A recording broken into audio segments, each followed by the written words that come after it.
Olha só, Paulo faz então uma transição dos argumentos doutrinários contra este erro de alguns irmãos judeus, para o quê? Para os argumentos práticos que todos podemos e devemos aplicar em nossas vidas, pondo de lado a lei do Velho Testamento. Ele continua dizendo: porque vós, irmãos, fostes chamados à liberdade, porém não useis da liberdade para dar ocasião à carne. Sede antes servos uns dos outros pelo amor. Amém? Gálatas 5, no versículo 13. Então veja bem, é uma coisa aqui, mas que a gente tem que olhar muito. Foste chamado à liberdade. Tem muita gente que diz: mas você é livre para fazer o que você quiser. Mas veja bem, essa liberdade em Cristo, ela tem um limite. Porque vós, irmãos, fostes chamados à liberdade, porém não useis da liberdade para dar ocasião à carne. Viu aí? Então não devemos usar da liberdade para dar lugar às coisas do homem, da carne, das nossas vontades, das concupiscências. Não é verdade?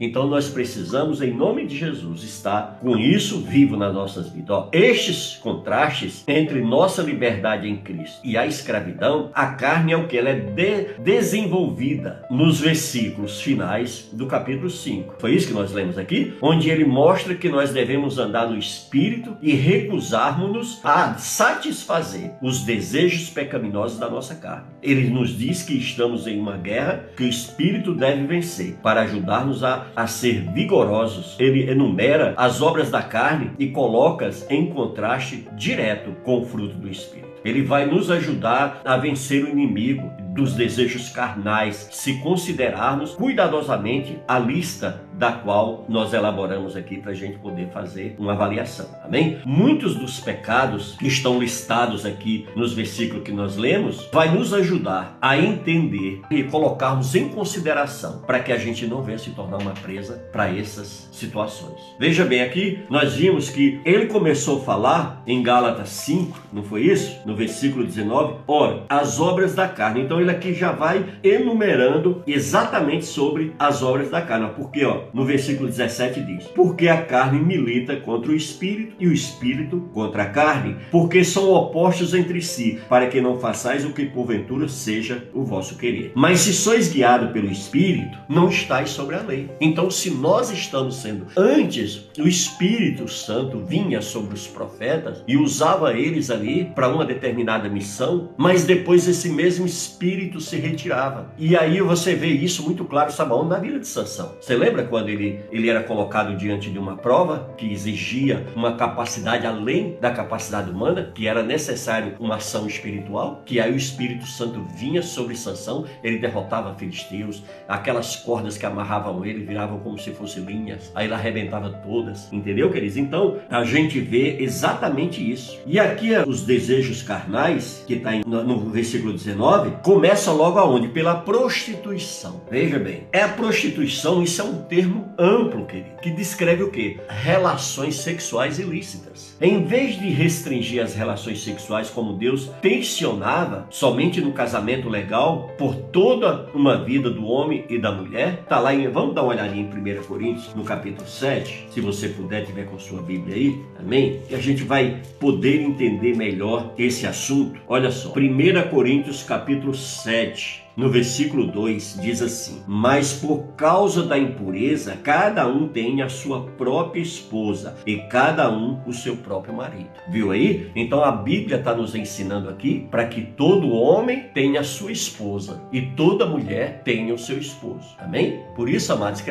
a gente vê às vezes muitos casais passando por situações difíceis. Porque, olha, quem vai mostrar se Deus está na relação do casal ou não é o tempo. O tempo mostra. Através, sabe de quê? Do comportamento, das decisões, das ações, das reações de cada pessoa. Então ela vai passar pelo crivo do aprovamento se aquele enlace, se aquele casamento foi verdadeiramente colocado da forma da qual Deus deseja para todo homem e para toda mulher. Então nós vimos aqui o Senhor dizendo, mas por causa da impureza, cada um tem a sua própria esposa e cada um o seu próprio marido. Então nós temos que ter esse entendimento aqui, tá certo? Para quê? Para que não haja a banalização sexual da forma que a gente tem assistido se espalhando nesse planeta todo dia. Olha, esse pecado, isso já está fedendo as narinas de Deus. Deus virá à terra para acabar com essa barra, para acabar com esse problema. E ai daquele que foi encontrado envolvido com isso, entendeu? E aí diz mais, ó, aqueles que praticam a prostituição fazem do sexo uma paixão carnal, barata e vazia. Veja o que é que diz aí em 1 Coríntios 6, do versículo 12 ao 20. 1 Coríntios, capítulo 6, do versículo 12 em diante. Ó. Todas as coisas me são lícitas, mas nem todas convêm. Todas as coisas me são lícitas, mas eu não me deixarei dominar por nenhuma delas. Viu? Tudo aí está liberado. Liberado aonde? No conceito do mundo. Ah, você é livre para casar, você é livre para ficar com quem você quiser ou não. Você é livre para fazer isso ou fazer aquilo. Todos nós somos, entendeu? Deus, ele nunca vai interferir nas tuas decisões, nas tuas escolhas, a não ser que você peça, a não ser que você clame pela presença dele nos momentos das decisões, das escolhas, e anuncie também que você obedeça e que você viva segundo a palavra de Deus. Está aí, não é verdade? A palavra é bem clara e nos ensina. Vamos continuar aqui? Então veja bem, todas as coisas me são lícitas, mas nem todas convêm. Todas as coisas me são lícitas, mas eu não me deixarei dominar por nenhuma delas. Os alimentos são para o estômago, e o estômago para os alimentos, mas Deus destruirá tanto estes como aquele. Porém, o corpo não é para a impureza, mas para o Senhor, e o Senhor para o corpo. Tá vendo porque que nós, todo cristão declara que é templo do Espírito Santo, que é a igreja de Deus, porque o Espírito Santo agora faz morada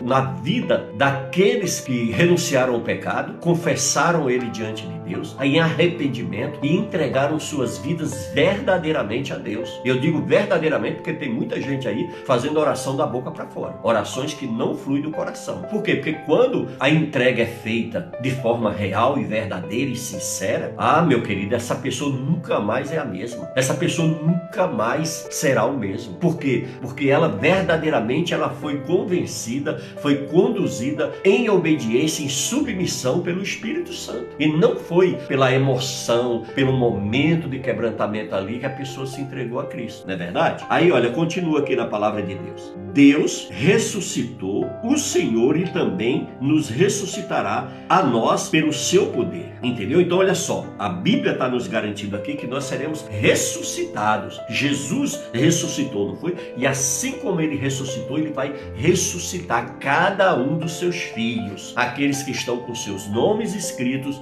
no livro da vida, aqueles que perseveraram até o fim e que não se deixaram levar pelas concupiscências da carne, pela pressão do mundo e nem também pelas investidas do nosso adversário. Amém? Olha só o que ele diz no versículo 15. Não sabei que os vossos corpos são membros de Cristo? E eu, porventura, tomaria os membros de Cristo e os faria membros de meretriz? Absolutamente não. Então você vê o quanto é sério. Olha só, ele diz no versículo 16. Ou não sabeis que o homem que se une a uma prostituta forma um só corpo com ela? Porque, como se diz, serão os dois uma só carne. Entendeu? Então, quando você se prostitui, você se torna uma só carne com aquela parceira ou com aquele parceiro da sua prostituição. Entendeu? Então, aí a gente vê o quanto isso vai contrário à vontade de Deus. Mas ele diz, olha, mas aquele que se une com o Senhor é um espírito com ele. Viu? Então, se você se uniu, se você diz que você é cristão, se você diz que Jesus está no governo da tua vida, se você diz que realmente é de Deus, então você precisa o quê? Se unir ao Senhor em um só espírito com ele. Amém?